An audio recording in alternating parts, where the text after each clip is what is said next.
And so that's not quite enough to run a thriller on.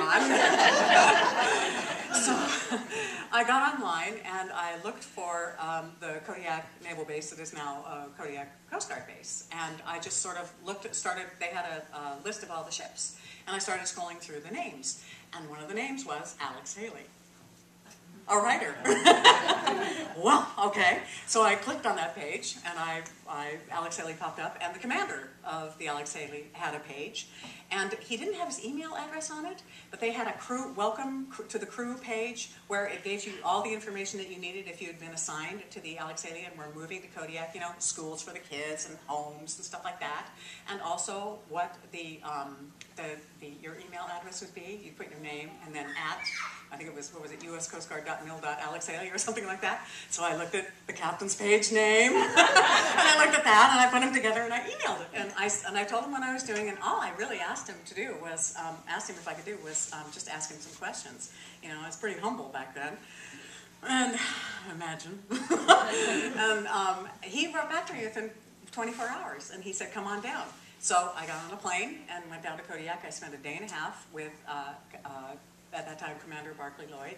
And he ran my butt over his ship for about 5.5 hours. The next day he sent me to fish school. And the next day, let me go to a pilot's briefing for the Hercs, that they do the patrols. And by the time I got home, I had email in my inbox from him saying, you want to go for a ride? Well, I always want to go for a ride. So I flew to Kodiak in February of 2004, I think it was, and boarded the Alex Haley and was on board went up to the Pribilofs, you know, into the Bering Sea and the Pribilofs and Slime Banks and stuff like that, and I was on board for 16 days.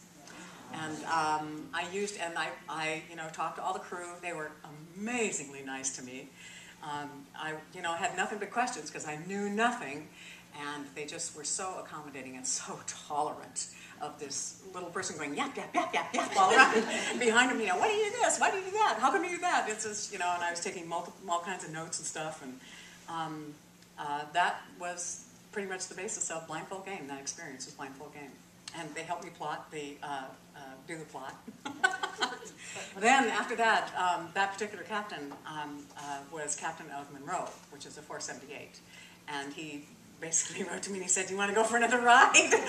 Because while I had been on board Alex Haley, I had blogged daily from the ship. It was really actually kind of cool.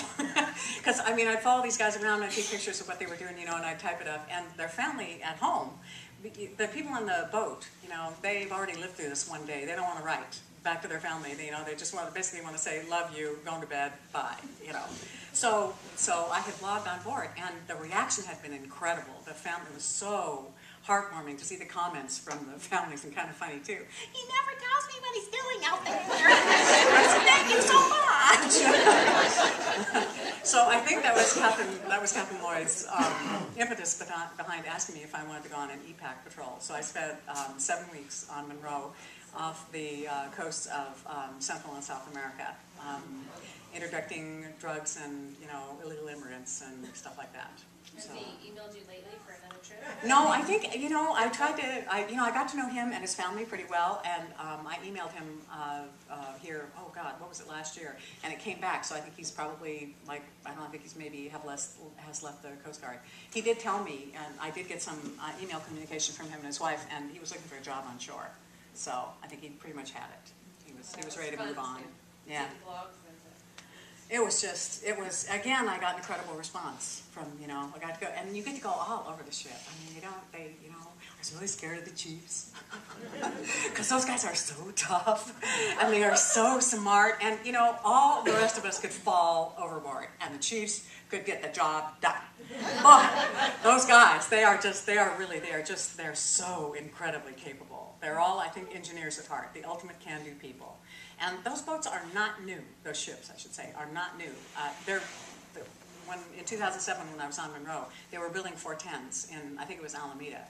410-foot ships are all, modern and everything. But the two ships that I was on, one was an old salvage tug, and the other one was a 378, and I don't know how many years old it was. But there were systems in that ship that were older than I am. And it ran. And they made it run. was a sight to see. It was really fun. And they let me do lots of cool stuff. I got to fly in the helicopter. And I got to fly.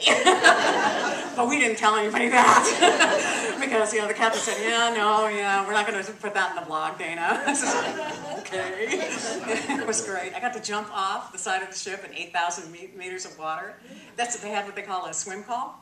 You know, they've been working really hard, and the Coast Guard is really, really smart about giving downtime to people that have been working really hard. They know that people need time to blow off steam. So we pulled over on the side of the ocean. Everybody jumped off the ship. It's great. You should have seen me trying to get back in the ship. I'm one of the coasties, poor young man. I'm so sorry he had to do this. I had to reach over the side of the dinghy and grab me by the seat of my pants and haul me on board. I'm sure there are photographs still floating around. Do they spoil the steak all the time? No. The food was extraordinarily good for institutional food, for cooking for that many people, God, every day. The most thankless job in the Coast Guard, and probably the Navy and the Air Force, and anybody who has to cook large amounts of food for lots of people 4 times a day. I'm pretty sure it's got to be one of the most thankless jobs in the entire world, because everybody's judging you. Everybody, every time, every member of the crew puts a bite of your food in their mouths, they're judging you. I remember when we did a port call in El Salvador on Monroe, and they always try to buy locally, the Coast Guard. You know, it's an ambassadorial thing that they're doing down there, not just a policing kind of a thing.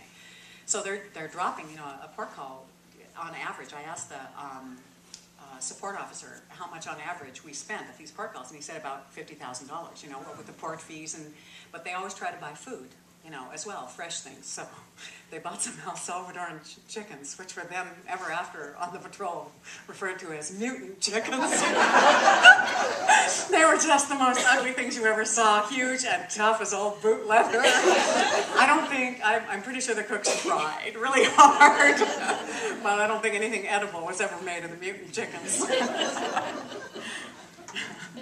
Yes. I love the new book, by the way. Thank you. Really wonderful.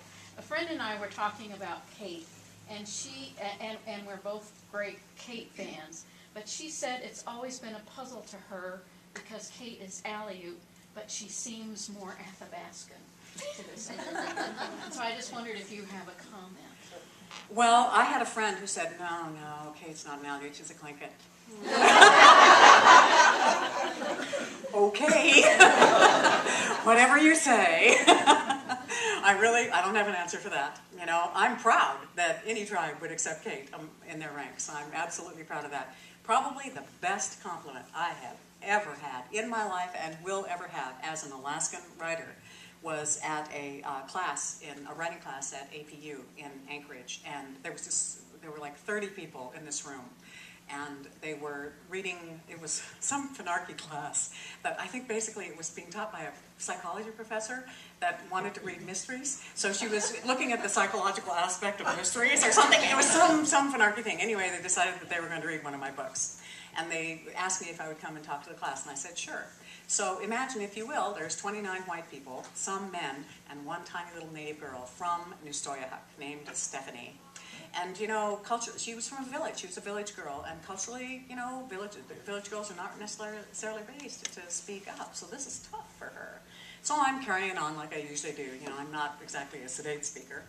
And there, at some point, she put up a trembling little hand. And I do mean trembling little hand. And she said in this tiny little voice, she said, I love Kate because Kate speaks up. I will never forget that as long as I live. And I named the little girl in Midnight Coming In. I named her Stephanie for Stephanie. I've never met Stephanie again, but boy, I sure would like to.